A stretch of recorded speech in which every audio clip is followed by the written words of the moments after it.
do now is I help run our mergers and acquisitions practice, which also has a focus on bankruptcy and restructuring. So it's sort of a fusion of crisis management and sort of broader consulting, helping CEOs and boards think through most effective ways to communicate about complex financial decisions that they're making. And on the side, I sit on a few nonprofit boards, and I'm also, as of the past 2 years, doing some angel investing. So that's been fun too. Arielle, you're one of the most well-networked people that I know in New York City. And I'm really interested for you to share your wisdom today with, like, what are the things that are so important to developing quality relationships in business? So I think, first of all, focus on the word relationship, right? Relationships are meant to be long-term investments in other people, and not only thinking about how they can serve you, but how you can serve them. That's actually the most important part. So some things that I did early on in my career when trying to build my network, both in my firm and outside, was I thought, okay, what do I study, know best, have access to from an information perspective that I can share with people? So I actually would do these little sort of end of week roundups where I'd send people that I thought would be interested, little roundups of the types of news and other industry updates that I was seeing that were compelling. So it wouldn't be like spamming them every day, but just a quick roundup. Here are some articles that I thought were pretty cool. Here are some trends as I see them. That was one tactic. Others are, introducing yourself to people cold. When you do that, being very mindful about what actually connects you and what you might have in common and how you could benefit from one another as a two-way street. You kind of have to explain that at the outset. It's often very stressful now that I'm on the receiving end and no longer making the request as much, it's very stressful when I get these emails saying, can I pick your brain over coffee? I mean, explain to me why that would be helpful for either of us, right? So sort of outlining the rationale at the outset is really important. And then the last piece is what I call the feedback loop. So often I make relationships where people are asking me to get together. It seems like they think I'm pretty cool. And then, of course, next thing you know, they're saying, I saw you're connected to these 3 board members of this company on LinkedIn. Can you introduce me? And it's like, 1, ask me how well I know them, how comfortable I would be. 2, give me the feedback on how the conversation went. And 3, give credit or at least thank the person or update them if something good comes of it. You wouldn't believe the amount of times where I've gotten people jobs, didn't even know they got the job. One person got fired 6 months later. Wish I had known that before connecting the boss with another candidate who said, last one didn't work out, right? So keeping your connections updated on how you've helped them progress, how they've helped you progress is really important. And of course, if you are, again, like the person asking, find ways to add value. So whether it's sharing intel that you're getting from the industry or maybe saying, hey, I wanted to introduce you to someone else who might be interesting. An example would be one of my mentors, incredible woman. What I saw in common with her was she was another Black woman who went to Princeton that was working in the financial area, right? So I didn't just email her. I figured out who might know her. Turned out my dad works at CBS News, knows Gayle King, who's her best friend. So I was like, can you please help me try to make an intro without any expectations? Took several months to get it on the calendar because she has like a chief of staff list of 10, right? Finally cut through the walls, got coffee with her, only asked 15 minutes. I remember we sat in the lobby of the St. Regis Hotel and she had a club soda and I was shaking, nervous.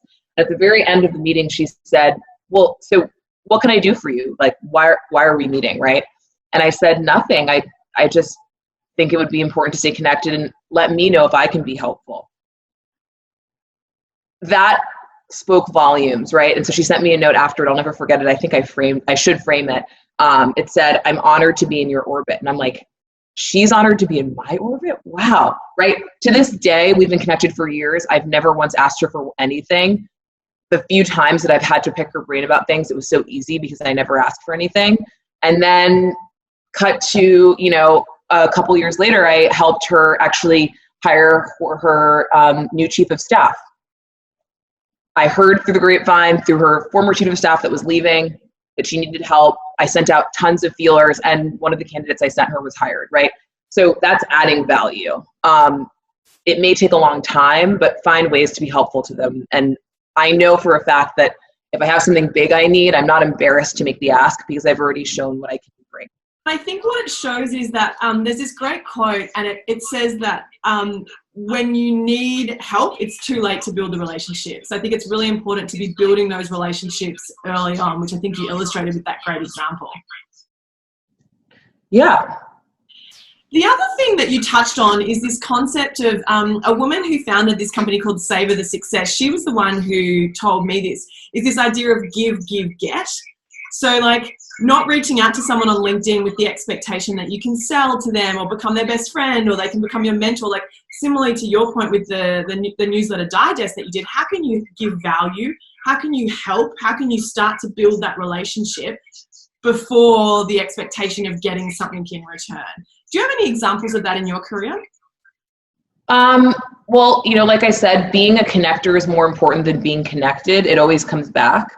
So, in that case I mentioned, making connect intros is really important. And sometimes you don't even know what the mutual connection will be. If you just think people will have similar interests and a friendship or some sort of relationship could pan out, there's no harm in just asking, hey, do you mind being introduced to this person? And explaining what the reasons are for why they'd be good connections. So many of those that I've done, years later, they ended up working together or doing business together, so you never know. I actually love when friends become friends because then my circle gets tighter and stronger. And I really believe that if other people are successful, chances of me being successful rise, right? If they're in my orbit. I'm going to keep using that word. A big part of my job is actually bringing in new accounts. So since I work on transactions, we're not a retainer business where I have clients for years. I have clients for a merger, an acquisition, a restructuring, right? So these are moments in time. So I'm constantly having to generate new business. What I often find myself doing is favors for free for potential clients or referral sources, so that way I'm the first person that they think of when they hear the word communications, right? So an example would be, I met a really incredible lawyer at Sullivan & Cromwell. He runs the mergers and acquisitions practice. And I mean, he's a legend in the industry. I was even just honored to be in the room with him. And I remember saying, always here if we need help. It was a soft pitch, right? Just wanted him to know that we were available as a partner.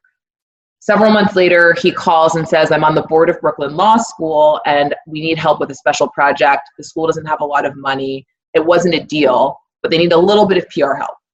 And so we invested a ton of capital and time into helping him. And, after that, the deals just kept coming. Now I get regular work from him. So it's similar thing. I would say doing favors, being a connector more than expecting to be connected, and sharing information are the three ways that I not only generate new business, but also build relationships in my friend network as well as my professional network. Right now, everyone's working from home. One thing that I find, and I know, Arielle, you appreciate this too, because you've done introductions for me before.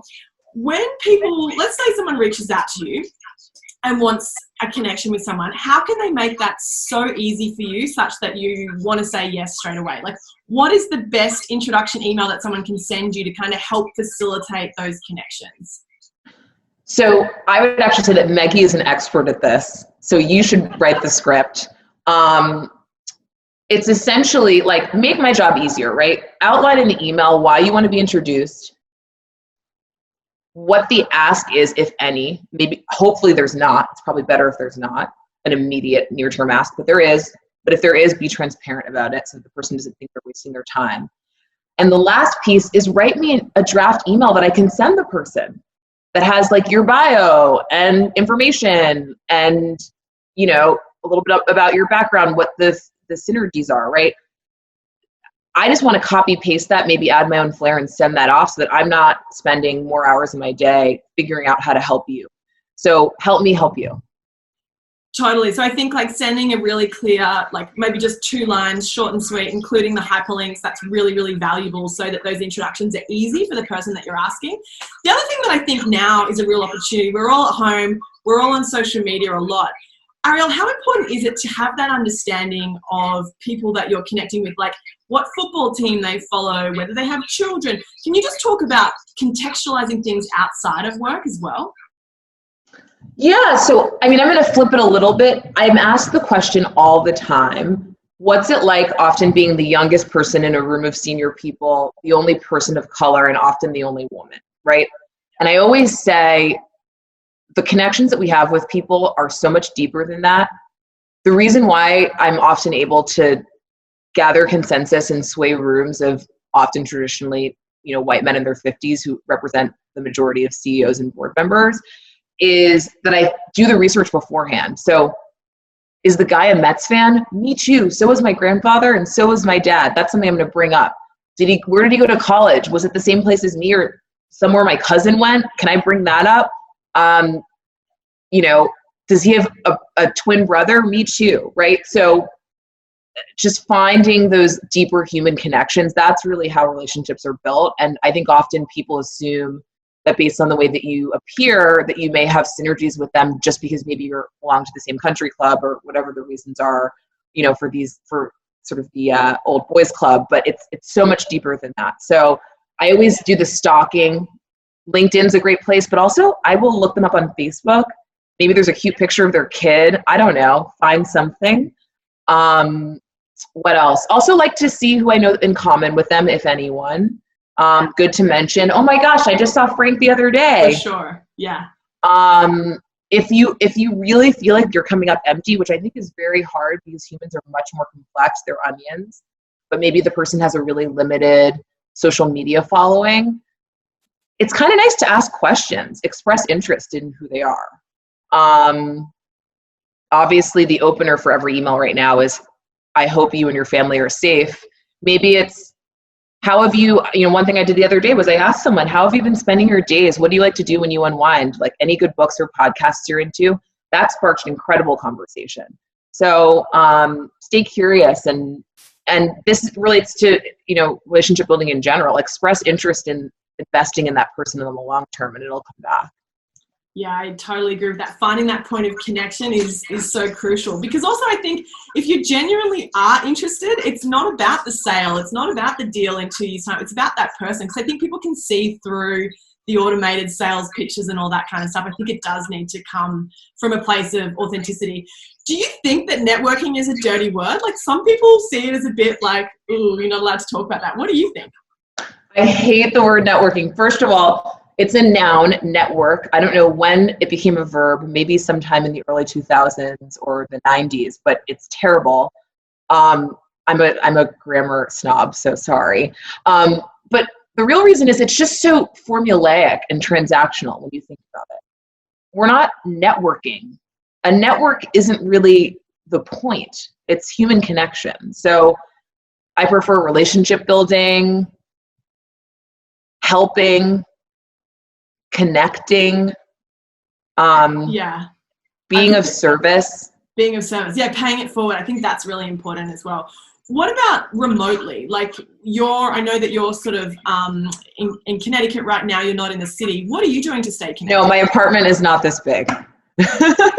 Everyone's been asking me, how are you adjusting to working from home? And it wasn't an adjustment just because I travel so much for business. So I'm used to making things work from hotel rooms all the time. But it is a different thing when you can't, even no matter what city you're in, like jump into a coffee shop with somebody. I think if a call can become a video chat, that's really helpful. I've been scheduling virtual coffees with a lot of my colleagues throughout the day just to check in.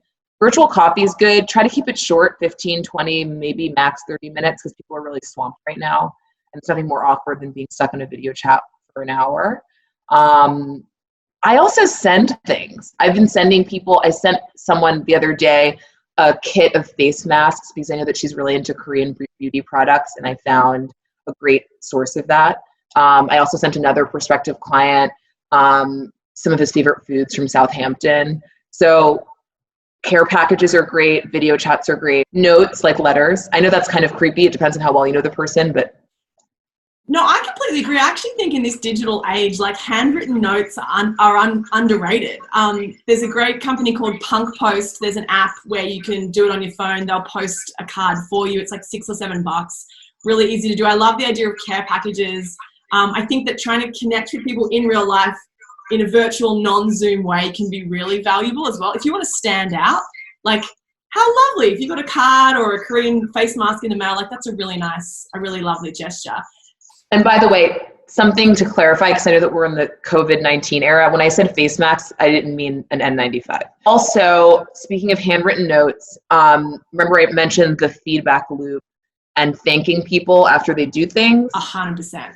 Handwritten note, email at minimum, preferably a handwritten note to say thank you. If it's a big favor, flowers don't hurt either. Yeah, I mean, it's that old school. Bottle of wine. Yeah, it's old school good manners, it goes a long way. And I think if you want to stand out from the crowd, you need to think creatively. You need to think beyond a LinkedIn message, beyond an email, which is fine. But I think if you want to really elevate, you need to do these things. There's another resource that is free that I would recommend. It's called Lunch Club. And basically, if you want a code to skip the list, just send me an email, hello@PepTalkHer.com, and I can send it to you. But basically, they match you up virtually with people to have like IRL lunch normally. Obviously, right now it's all virtual. It's great. And they match you with the level of seniority that you're at. Like if you're looking for business development, whatever it is, they match you up. So Lunch Club is a really great resource as well. I love. Who have you observed as one of the best people that you've come across in your career who builds relationships really well? Well, you are definitely one of them, and you know that. Meggie and I met. How did we meet? We met when I was working at the Financial Times, and actually Yes. I had stalked you, and I knew that you were a Wing member.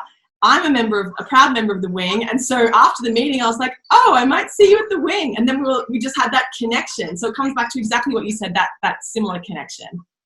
And Meggie, another way that you built the relationship was you kept sending me people that I would like to meet that would be interesting, and I've become friends with many of them. So that's helpful. One thing that I will say that we use at PepTalkHer as a great tool as well is we use the Salesforce CRM. And I will say that like tools that can help you automate relationship building as much as possible. It doesn't replace a handwritten note. It doesn't replace some things, but it does help you keep on top of things. So I think if you can systemize your relationships and your contacts as well, that really helps too. We do this every day at the same time every day. So we hope that we'll see you tomorrow. And thank you so much, Arielle Patrick from Edelman, for joining us for today's Power Pep Talk. It's been fun.